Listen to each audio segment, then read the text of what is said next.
안녕하세요. 루모스 다이브 김현덕 강사입니다. 오늘 제가 여러분께 세노테 다이빙에 대한 설명을 드리려고 해요. 이곳의 지형적인 특징과 그 지형적인 특징에 따른 다이빙의 규칙들에 대해 설명드릴 거예요. 세노테 다이빙을 처음 해보시는 분들, 그리고 이곳이 궁금하신 분들께 도움이 되는 내용일 것 같아요. 먼저 멕시코의 유카탄 반도에는 2,000에서 7,000개의 세노테가 있다고 얘기를 해요. 요즘에는 10,000개의 세노테가 있다는 이야기를 많이 하곤 합니다. 이 세노테가 뭐냐면 수중 동굴 위에 있는 땅이 무너져서 생성된 동굴로 들어가는 입구를 말해요. 마야어 츠노에서부터 시작됐고 그 말이 변형되어 스페인어 CENOTE, 우리말로는 세노테로 표기합니다. 우리나라 말의 외래어 표기법이 된소리를 쓰지 못하게 되어 있어요. 그래서 세노테라든지 세노테라든지 시노테 그리고 세뇨테 모두 틀린 표기법이에요. 유카탄 반도에는 산이나 강이 없고 넓은 정글지대가 펼쳐져 있어요. 우리나라에는 산도 많고 강도 많죠. 그래서 비가 오면 그 빗물이 산을 따라 흘러내려 강을 타고 바다로 흘러나가요. 유카탄 반도에서는 비가 내리면 그 빗물이 석회암 지대를 통과해 수중 동굴로 모여 바다로 흘러나가게 됩니다.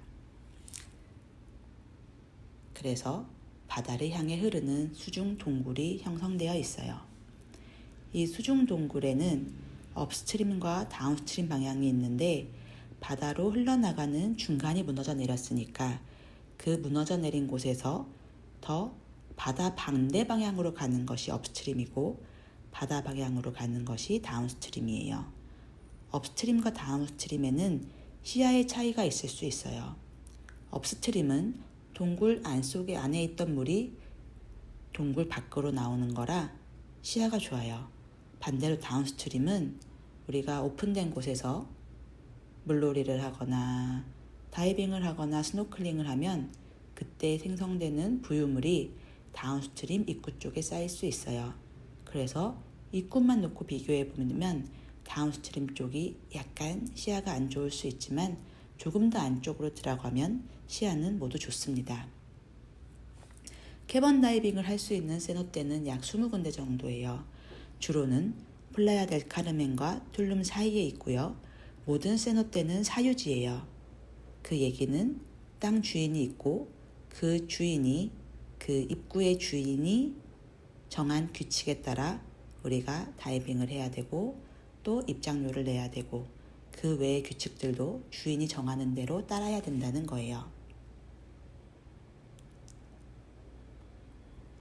캐번과 케이브 다이빙의 차이점에 대해 설명을 드릴게요. 지금 보시는 사진은 다 캐번에서 제가 직접 찍은 것들이에요. 그리고 이런 모습은 종유석으로 가득한 케이브의 전형적인 모습입니다. 캐번과 케이브의 차이점을 말씀드리면 캐번은 우리말로는 사실 다 동굴이에요. 근데 그 동굴 중에 입구 부분을 캐번이라고 얘기해요. 의미는 동굴 안으로 들어왔지만 많이 들어가지 않아서 자연광이 들어오는 것, 자연광이 들어오는 게 보이는 곳을 말해요. 하지만 이렇게만 얘기하면 시력이 좋은 사람은 멀리서도 빛을 볼 수 있을 거고 상대적으로 시력이 좋지 않은 사람들은 가까이에서도 빛을 못 볼 수가 있어요.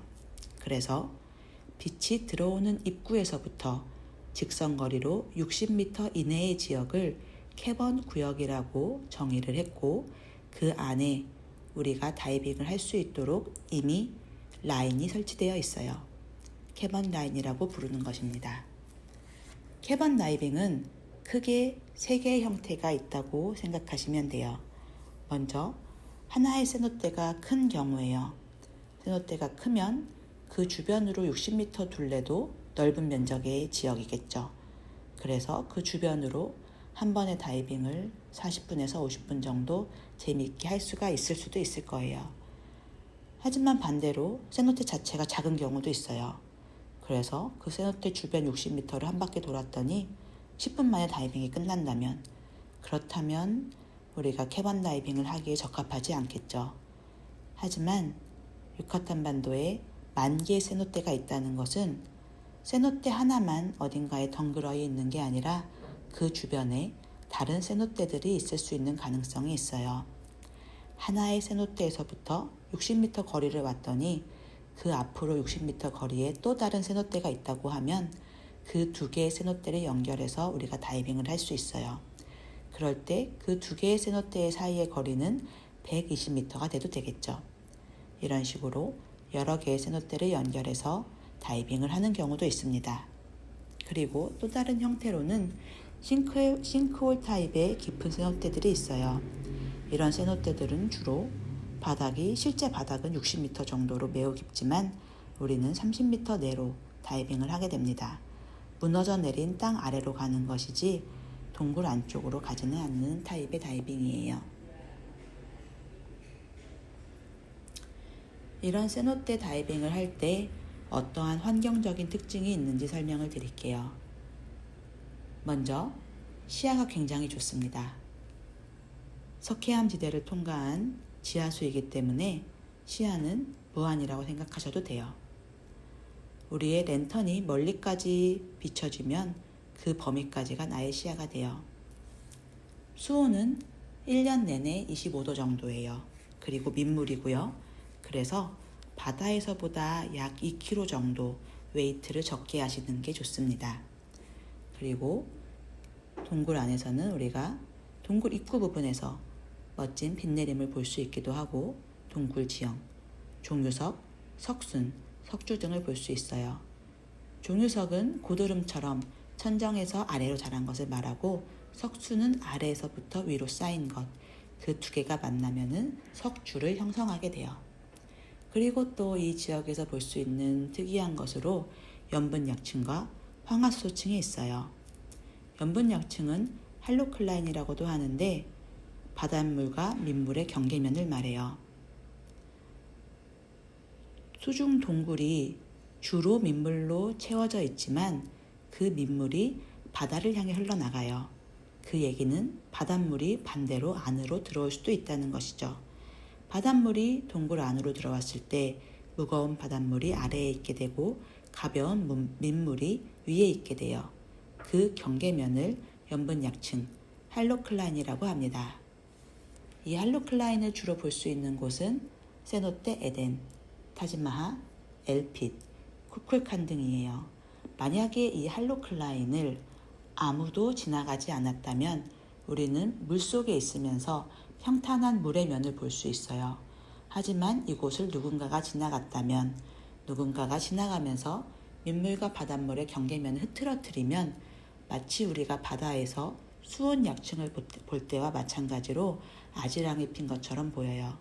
다이빙을 하다가 무언가 블러된 것처럼 눈앞이 어질어질하게 보일 때 그게 바로 연분약층이에요.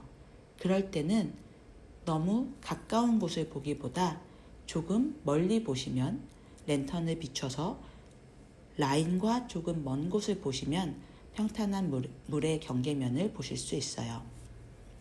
황화수소층은 뭐냐면은 마치 구름처럼 보이는 것인데 박테리아의 대사활동으로 생기는 부산물이에요. 특히 민물과 바닷물의 경계면, 할로클라인층에 박테리아가 많이 사는데 그 박테리아가 물 밖에서 떨어지는 유기물질들, 나뭇잎, 나뭇가지, 죽은 벌레들, 그런 것을 분해하고 나면 그 부산물로 황화수소가 생기는데 민물과 바닷물의 경계면의 밀도 차이 때문에 황화수소층이 그 할로클라인 경계면에 생기게 돼요. 주로 볼 수 있는 곳은 앙헬리타, 엘핏, 마라비아와 같은 수직형 세노테들, 수심이 깊은 세노테들에서 주로 볼 수 있어요. 이런 환경적인 특징을 가진 세노테에서 다이빙을 할 때는 어떤 규칙을 따라야 하는지 설명드리겠습니다. 먼저 우리는 안전하게 다이빙을 해야 되고요. 그리고 세노테 환경을 보호해야 되고 또한 타인을 배려하는 다이빙을 해야 합니다. 첫 번째 규칙은 항상 라인을 따라서 다이빙을 한다는 것이에요. 우리가 천정이 막힌 곳, 오버헤드라고 하는 곳, 그러니까 다이빙을 하던 중간에 내가 무언가 불편함을 느끼고 바로 수면으로 올라가려고 할 때 올라갈 수 없는, 올라가면 땅인 곳, 그런 곳을 갈 때는 항상 라인을 따라서 다이빙을 해야 돼요. 라인이 없는 곳은 절대 가지 않고 저희 가이드 강사님들이 항상 라인을 따라서 안전하게 다이빙을 진행합니다. 그 다음은 3분의 1 법칙이에요. 이것은 기체 사용량에 대한 것이에요. 우리가 바다에서 다이빙을 할 때는 다이빙이 끝나고 수면으로 올라왔을 때 50바 이상 남게 다이빙을 해야 돼요. 그 50바는 내 짝을 위해 쓸 수도 있고 뭔가 문제 상황에서 쓸 수 있도록 남겨놓는 양이에요. 동굴 안에서 다이빙을 할 때는 내가 들어간 만큼을 돌아 나와야 내가 들어간 입구로 나갈 수가 있어요. 그래서 들어가면서 내가 가지고 있는 기체의 3분의 1을 사용하고 나오면서 3분의 1을 사용하고 3분의 1을 사용하지 않고 남겨두는 거예요. 그래야 만약에 내가 동굴 안쪽으로 들어가서 3분의 1을 썼을 때 나의 버디가 나 공기가 다 떨어졌으니 너의 공기를 달라고 얘기할 때 줄 수 있는 충분한 양의 기체가 있는 거예요. 그 외의 규칙으로는 가이드당 다이버는 최대 4명, 칼, 장갑, 스노클 사용 금지 등이 있는데 그것은 이쪽에 그림을 보면서 다시 설명을 드릴게요. 가이드 한 명당 함께 할 수 있는 다이버의 숫자는 최대 4명입니다. 우리가 바다와는 다르게 라인을 따라 일렬로 다이빙을 하기 때문에 너무 많은 인원이 함께 다이빙을 하면 가이드가 제일 끝에 있는 사람을 확인하기가 어려울 수 있어요. 그래서 가이드 한 명당 다이버 4명으로 인원 제한이 되어 있고요. 이것은 엄격하게 지켜지는 규칙입니다. 그리고 우리가 천정이 막힌 곳을 들어갈 때 항상 라이트를 킨 상태로 다이빙을 해야 하고요. 앞사람과의 간격은 약 2m 정도, 너무 가깝거나 멀지 않게 유지해 주시는 게 좋아요. 너무 가까우면 서로 부딪혀서 불편할 수 있고요. 너무 멀어지면 제일 뒤에 사람이 가이드에게서부터 너무 멀어져서 파악하기 어려울 수 있어요. 그래서 앞사람과의 간격은 2m 정도를 유지합니다. 그 아래 보시는 것처럼 5명 안 되고요. 칼, 장갑, 스노클은 사용하지 않아요. 칼은 케이브 교육을 받고 난 후에는 필수적으로 가져가야 하는 장비지만 교육을 받기 전에는 사용하지 못하도록 되어 있어요. 장갑의 경우에는 바다의 다른 마린 생추어리 지역과 마찬가지로 세노떼를 보호하기 위한 목적으로 사용이 금지되어 있고요. 그리고 또한 우리가 무언가 문제 상황에서 부득이하게 라인을 잡게 됐을 때 장갑을 끼고 있으면 그 촉감이 떨어질 수 있어요. 그리고 스노클도 사용하지 않아요. 바다에서는 스노클이 안전을 위해 가져가면 좋은 장비지요. 하지만 세노떼에서는 스노클이 필요하지 않아요. 그 이유는 바다에서처럼 파도가 치는 일이 없고 바다에서처럼 보트를 기다려야 할 필요가 없어요. 다이빙이 끝나면 그대로 걸어 나와서 출수하시면 됩니다. 스노클이 오히려 우리가 라인을 따라 다이빙을 할 때 라인에 걸리는 요소가 될 수 있어요. 그래서 스노클도 가져가지 않습니다. 그리고 종유석을 만지거나 부러뜨려서는 안 되고요. 그리고 만약에 부러진 종유석이 바닥에 있다고 해도 그것을 만지거나 들고 나와서는 안 돼요. 바닥에 낙서를 하는 것도 당연히 안 되겠죠. 비록 모래바닥이다 할지라도 거기에 낙서를 하는 그런 행동은 엄격하게 금지되어 있습니다. 아까 말씀드린 3분의 1 법칙에 대한 것이에요. 그림으로 설명이 되어 있는데요. 이곳은 미국과 가깝다 보니 미국에서 장비를 가져오는 경우들이 많아요. 그래서 바 단위만이 아니라 렌탈 장비는 PSI 단위를 쓰는 경우도 많아요. 풀 충전되어 있는 탱크는 약 3000 PSI예요. 그래서 3분의 2에 해당하는 숫자가 2000 PSI이고 3분의 1에 해당하는 숫자가 1000 PSI예요. 그리고 만약에 탱크가 210바로 충전되어 있다면 140바가 3분의 2, 70바가 3분의 1에 해당해요. 다이빙을 하다가 수시로 단압 확인을 하시고 잔압이 3분의 2가 남았을 때, 즉 2000psi거나 140바일 때 가이드를 향해 들고 있는 랜턴을 위아래로 흔들어 신호를 보내세요. 그러면 가이드가 신호를 보내신 분을 쳐다볼 거예요. 그때 랜턴을 손에 비춰서 손가락 2개를 펴서 3분의 2가 남았다는 것을 알려주세요. 그리고 그러면은 가이드가 이제 돌아 나오기 시작할 거예요. 그렇게 나오는 중에 혹시라도 3분의 1, 그러니까 1000psi 또는 70바에 도달하시면 다시 한번 가이드를 향해 랜턴을 흔들어 가이드의 주목을 끌고 그 후에 손가락 1개를 펴서 3분의 1이 남았음을 알려주세요. 내가 공기를 빨리 써서 우리 팀이 빨리 출수하게 되는 것은 아닐까 걱정하실 필요 전혀 없고 2000psi 또는 140바가 되면 가이드에게 반드시 신호를 해주셔야 합니다. 그 외의 규칙으로는 우리는 자연광이 보이는 범위 내에서 다이빙을 하고 자연광이 없는 곳은 가지 않아요. 자연광이 비치지 않는 범위까지 다이빙을 하고 싶으시다면 케이브 교육을 받으셔야 합니다. 그리고 항상 라인을 따라 다이빙을 해요. 라인이 없는 곳은 가면 안 됩니다. 그리고 바닥에 부유물을 일으키지 않을 수 있도록 되도록이면은 프로그킥을 해주시고, 프로그킥이 불편하셔서 플러터킥을 하시는 경우에는 바닥에서 조금 더 떨어져 있는 게 좋아요. 우리가 따라서 다이빙하는 라인이 바닥과 가깝게 설치되어 있기 때문에 그 라인을 따라 다이빙하다 보면 바닥과 가까워지는 경우들이 있어요. 나의 킥을 하는 형태에 따라서 내가 상체가 조금 들려 있고 핀이 바닥을 향해 있으면은 내가 바닥에서 조금 떠 있어도 바닥에 부유물을 일으키는 경우가 있어요. 내가 부유물을 일으키면 내 뒤에 오는 사람들은 그 부유물로 시야가 안 좋아진 곳에서 다이빙을 하게 돼요. 그래서 바닥에 부유물을 일으키지 않도록 주의해 주시는 게 좋습니다.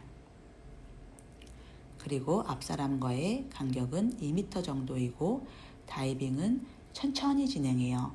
우리가 랜턴을 비추면서 구석구석 둘러보는 것이기 때문에 빨리 지나가지 않아요. 천천히 진행하면서 여유 있게 랜턴으로 주변을 둘러보실 수 있는 그런 다이빙을 할 거고요. 우리가 좁은 곳은 가지 않습니다. 넓은 곳이어서 모두가 편안하게 일렬로 갈 수 있는 그런 곳에서 다이빙을 할 거고요. 그리고 이 넓은 곳이라는 의미는 다이버 2명이 좌우로 충분히 지나갈 수 있는 사이즈를 말해요. 그렇게 넓은 곳에서 다이빙을 하니까 크게 걱정하지 않으셔도 돼요. 그리고 다이빙하는 중간에 이런 스탑 사인을 볼 수가 있어요. 이 스탑 사인이 있는 곳은 그 너머에 주로 케이브 라인이 있어요. 그래서 케이브 다이빙 교육을 받지 않았으면 이 라인 너머로는 가지 말라는 의미예요. 다양한 디자인의 스탑 사인들을 볼 수 있으니까 그런 디자인을 보는 것도 또 이곳의 재미라고 여기실 수 있을 것 같아요. 지금까지 우리가 캐번에서, 세노떼 캐번에서 다이빙을 할 때 지켜야 할 주의사항들 그리고 환경적인 특징들을 설명드렸습니다.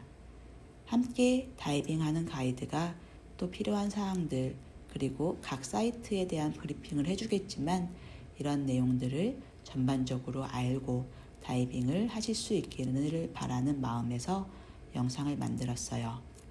들어주셔서 감사하고요. 궁금하신 내용이 있으면 루모스 다이브 카카오톡 채널로 문의 주시면 성실히 답변 드리겠습니다. 감사합니다.